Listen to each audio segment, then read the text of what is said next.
What's going on, guys? Welcome along to another video. I'm Matt and Zoe. Today we are going to be talking about why I am getting rid of GoPro as my main helmet vlogging camera. I've been making videos now on the channel for a couple of years. I started my YouTube journey with the GoPro 9 as my main helmet camera. Had that for a year or so, then the 10 come out. So I grabbed myself a 10 so Zoe could have the 9 on her helmet. Just to clarify, I do have a media mod from GoPro for both the 9 and the 10. But obviously, as you can tell now, I have moved over to DJI, and so far, I'm not disappointed. For whatever reason, we all think GoPro is the be-all and end-all when it comes to action cameras. Because let's face it, they've been around for so long, you'd like to think that they know what they're doing by now. They've ironed out all the kinks, and they're just this fantastic, expensive action camera. Well, unfortunately, like many others before me, we know it's not the case. So I've had these issues with the 9 and the 10. So starting off, number one then, what's my main problem with it? Is the audio. Now, as you know, 50% of any video is good audio. I use a purple Panda lapel mic inside the helmet with the media mod, and that is normally how I catch my audio. Now, for me, I've had it on so many occasions where, for whatever reason, the media mod didn't pick up the lapel mic. So the audio is coming from the unit itself outside of the helmet, not the lapel mic. So I'd finish a review on a bike, go home, put in the memory card into the computer, bring up the video, and realise I've got zero audio. Now it's frustrating because you can't check to see if the audio is recording once you press a record, because when you're on the app, you press record, the app stops the live view. So what I would do is I would do like a little quick test video. I'm happy, it's recording. Go back on, press record, and still sometimes it would not record. So then what I used to do is I used a second lapel mic in the helmet, and I had the Zoom ZH1, I think it is. I'll put it on the screen as a backup audio source, which thankfully that has saved my bacon on multiple videos where the GoPro audio just didn't record. But for whatever reason, over the last few videos, that zoom has started to fail as well. So where the zoom was failing me, I didn't have the confidence in the GoPro. That is what ultimately made me transition over away from GoPro to DJI. Gotta love the old Somerset roads, haven't you? Hey, hey, hey. Now, I can't fault GoPro's customer service because when this was happening, so sorry, for reference, this happened on the 9 and the 10 camera with the media mods. So I've got in contact with GoPro, and over the last 18 months or so, I've replaced both media mods for free, and it still happens. So I don't know, you tell me what the problem is. Like I said, I'm not the only person who have these problems with GoPro. Customer service is pretty good with GoPro. They won't admit fault and they won't give you your money back, but they will replace the faulty part. I could never understand it when looking at the DJIs and the cameras like the Insta8 Pro, is they're coming with these quick release magnetic mounts, and GoPro are still using the old school fixed style mounts for their cameras. I just don't understand it. These magnetic mounts are game changing for someone that's coming from a GoPro. This is why I run adventure tyres. Bloody farm gumph everywhere. But it is good to be back out on the road. Oh, good, good. More tractors. That's what we like. More gubbins on the road.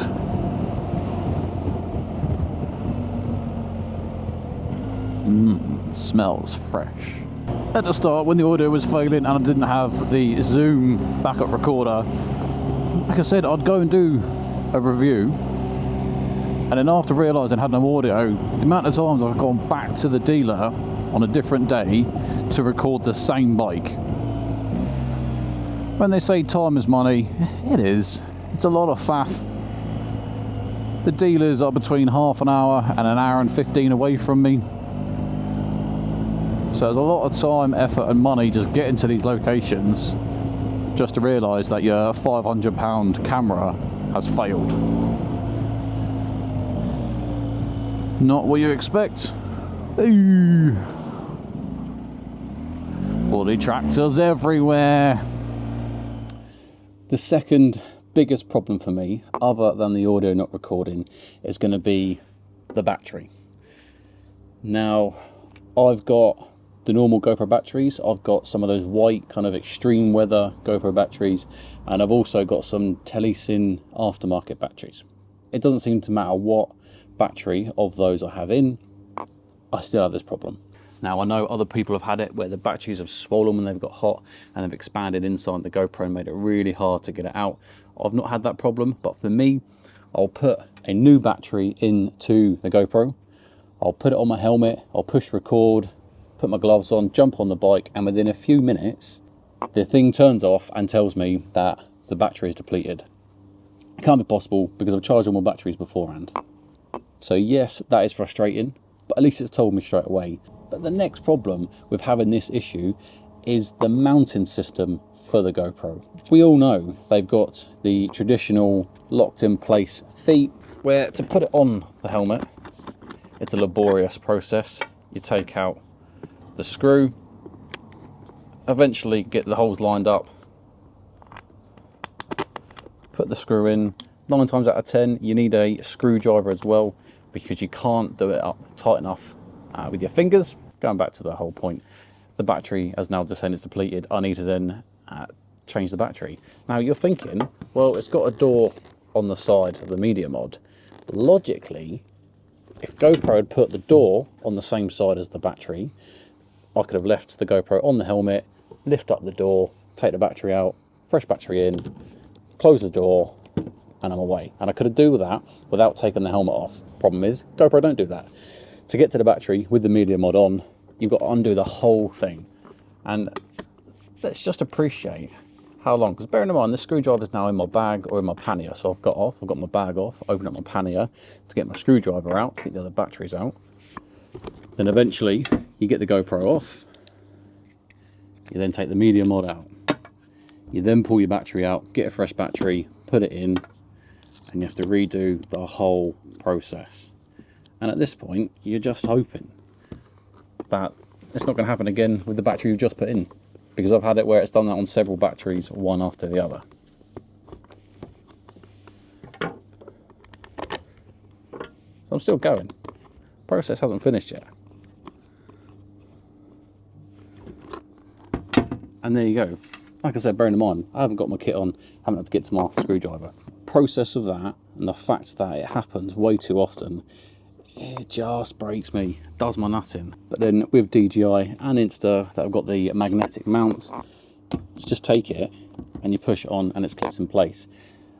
Obviously, I've not had the problem where the battery has died prematurely, but let's just say this one has died and I need to change the battery. I can do it from as simple as leaving the camera on the helmet, and now the battery can come out and go back on. Nothing else needs to happen. I don't need to take it off to get to it. Even with the media mod on the DJI, the media mod is on the left hand side and it's got a 3.5mm jack where it goes in.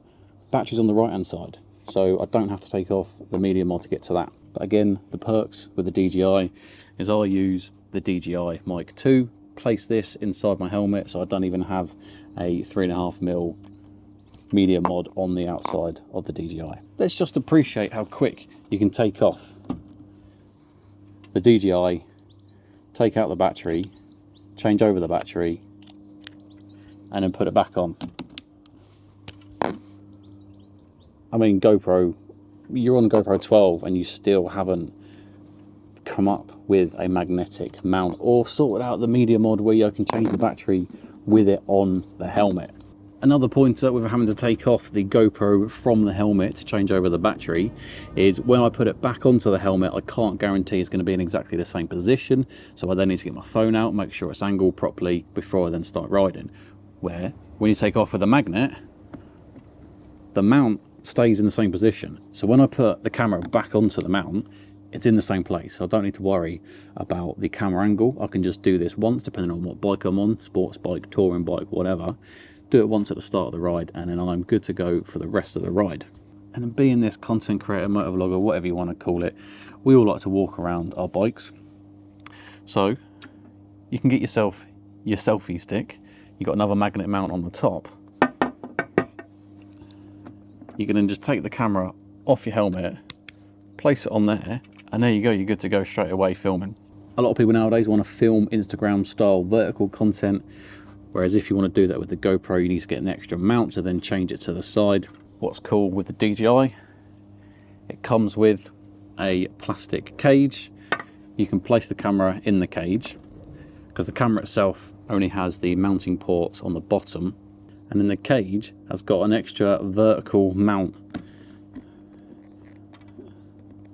so you can then just mount it vertically. DJI have just thought about this from a content creator's perspective so much better than what GoPro has. You're done filming, you're vertical, move it around, click it back on, and you're good to go again. For me, I've just lost too much time, too much confidence in GoPro to have them as my main vlogging camera.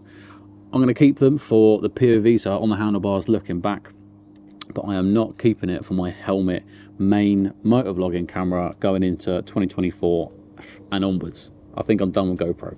I mean, can we just take a second to appreciate the size difference between the DJI with no cage, but because I've got a wireless mic, I can still record, and the GoPro with its media mod, just to record anything with audio. I just don't know why we keep doing it to ourselves, why we keep buying GoPro. They're just not up to standards. They need to up their game. Just look at the competition, see what they're doing, because they're gapping you. They really are. I don't know if you can tell, but I'm super happy I've gone with DJI. There's been multiple people recommend DJI and the mic too. So far, it all just works seamlessly together. The other good thing with the DJI mic setup, I've got the receiver on top of my Sony camera, and actually DJI have just released a wireless hot shoe connection, so it's just even more seamless and easy to use than ever before. I don't see GoPro coming out with anything like that. Drop a comment below, let me know if you have changed from GoPro, and what did you go to? Did you go DJI? Did you go Insta360? Did you go Insta8 Pro? What have you chose for your motovlogging journey? Clouds are starting to come over. If you've enjoyed this video, please make sure you give it a like. More importantly, subscribe to the channel. Got plenty more content coming. Until the next one, ride safe.